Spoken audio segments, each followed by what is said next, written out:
BJP BRS పార్టీలు BC ద్రోహులని fire అయ్యారు Congress senior leader Addanki Dayakar. బీసీలకు న్యాయం జరగకుండా అడుగడుగునా అడ్డుకుంటున్నాయని ధ్వజమెత్తారు. ప్రధాని నరేంద్ర మోడీ నిజంగా బీసీ అయితే కేంద్రంలో బీసీలకు 50% రిజర్వేషన్ ఇవ్వాలని డిమాండ్ చేశారు.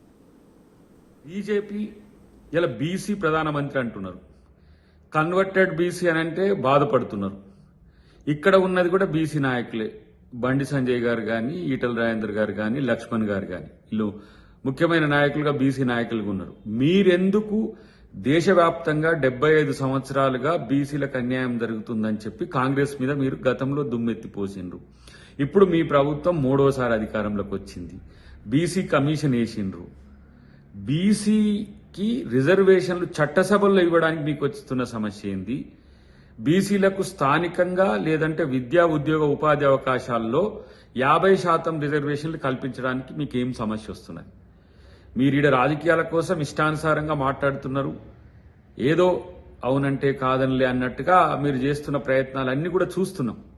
కానీ మేం డిమాండ్ చేస్తున్నాం. రేపు మా ముఖ్యమంత్రి గారు కూడా కేంద్రాన్ని డిమాండ్ చేయబోతున్నారు.